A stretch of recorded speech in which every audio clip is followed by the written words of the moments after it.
So here's another little video about the rebuild, or actually I should say the replacement of my Mantis 2-cycle carburetor. I bought a brand new one off of eBay for, I want to say like 16 bucks. It comes with the air filter, the whole carburetor body, new diaphragms,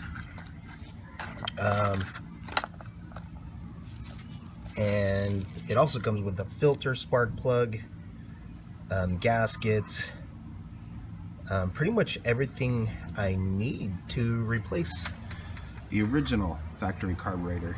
It totally seemed like a great deal, but then again, you know how things go. You get what you pay for. So let me crack into this and see how things go. Okay, so I pulled off the air cleaner cover and I had like a little spider kicking it in there. Sorry dude, but I had to evict her ass.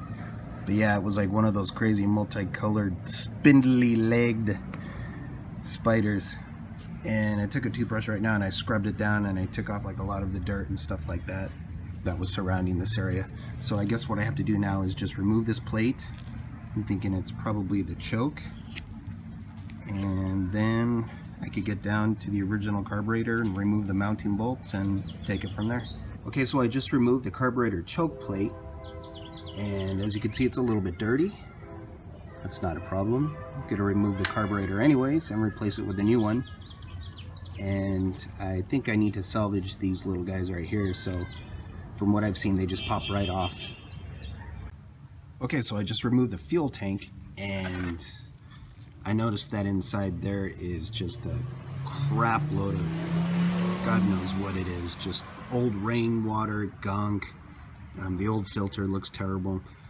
But I noticed before I pulled it that the original factory grommet looks a little bit smaller. This newer one looks slightly larger, so I may have to just remove the old lines and install the new lines.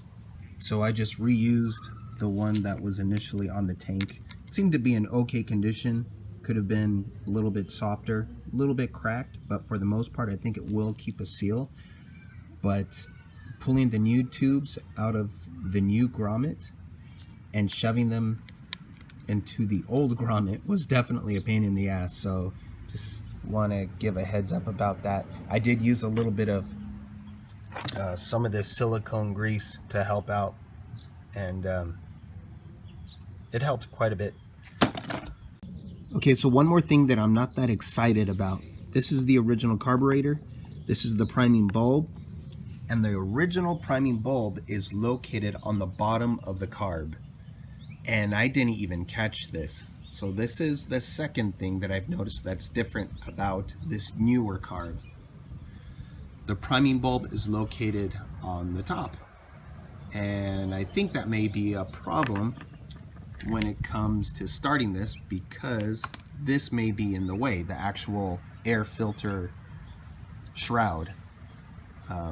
Not really quite sure yet. I haven't put it completely back together, but it's just one thing that kind of bothers me. And that's pretty much what I get when I don't buy factory replacement parts. But so far, everything seems to be coming together well. Let me get the rest of this back together. So definitely it was worth it, man. I would say if you have one of these Mantis tillers and it's running like shit, invest the 16 bucks.